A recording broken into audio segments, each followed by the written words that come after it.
আজকে কি এক্সপেরিমেন্ট করে ফেললাম দেখো।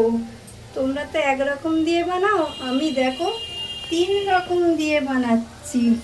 এই যে কাবলে ছোলা আছে, এমনি কালো ছোলা আছে, আর মটর আছে। 3 রকম দিয়ে বানাচ্ছি। দেখো মশলা কষতে দিয়ে দিয়েছি, যা যা দেয় সবই দিয়েছি। এতে একটু আমি কারি পাতা ফোড়ন দিয়েছি।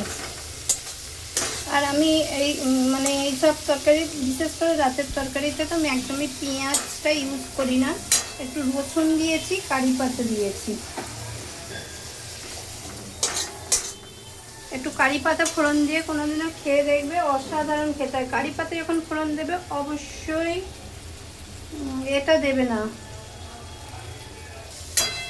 হ্যাঁ যেটা বলছিলাম, অবশ্যই যখন কারি পাতা ফোড়ন দেবে তখন কাসুরি মেথিটা দেবে না লাস্টে। আমি কারি পাতা না দিলে আমি একটু এতে মানে অবশ্য ঘুগনিতে দিই না, যখন ঘুগনি করি আমি কাবলে ছোলা কালো ছোলা করলে একটু কসুরি মেথি দিই, কারণ ওর সেন্টটা ভালো লাগে। দেখো মশলাটা কষানো হয়েই গেছে।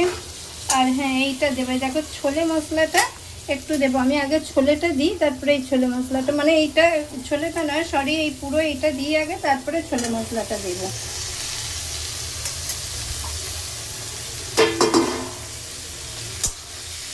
ভেবেছিলাম আলু দেবে না, কিন্তু আমার বর আবার একটু আলু খেতে ভালোবাসে, কারণ এটা শুধু বানালে আরও বেশি ভালো হতো মনে হয়।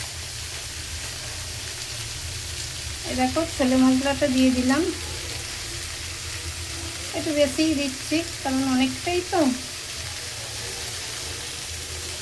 আর এটা গরম মশলাও দেবো না, সেফ একটু ধনে পাতা দেবো।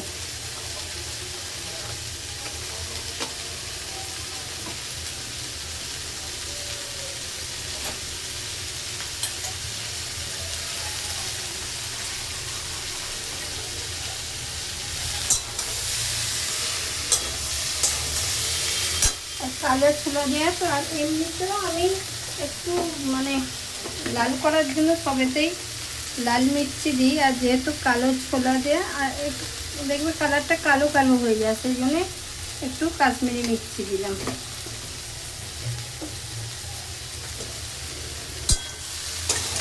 অবশ্যই দেখ না, এর জন্য খেতে কাশ্মীরি মির্চি না দিলে একই টেস্ট হবে, মানে দেখতে এটা দিলে ভালো হবে।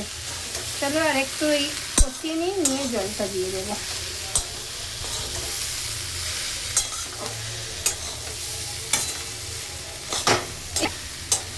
মানে শুধু সিদ্ধ খেতেও বলছি, মানে আমার মেয়ে খেলো একটু, বলছে মামি শুধু সিদ্ধ খেতেও ভালো লাগছে। আসলে আমি প্রেসারে দেওয়ার সময় একটু নুন দিয়ে দিয়েছিলাম, তো নুন নুন হয়েছে, ভালোই লাগবে। চলো এবার জল দিয়ে দিই, আর একটু জল লাগবে, কারণ জলটা টেনে যায় গো, ফুটতে ফুটতে জলটা টেনে যায়। চলো এটা ফুটুক, বললাম তো আর কিছুই দেবো না, শুধু একটু ধনে পাতা দেবো। চলো তোমরা সবাই খুব ভালো থেকো, সুস্থ, এটা করে খেয়ে দেখো, অসাধারণ খেতে হয়। কিন্তু গরম মশলাও দেবে না আর কসুরি মেথিও দেবে না, এতে গরম মশলাটা ঠিক যায় না, কারণ ছোলে মশলাটা দিয়েছি না, ওর মানে একটা আলাদা স্মেল আর গরম মশলার আলাদা, সেই জন্য ভালো লাগে না। চলো এরকম করে খেয়ে দেখে জানিও কেমন তোমরা খেলে, কমেন্ট বক্সে অবশ্যই জানিও। সবাই খুব ভালো থেকে সুস্থ থেকে, সবাইকে টাটা।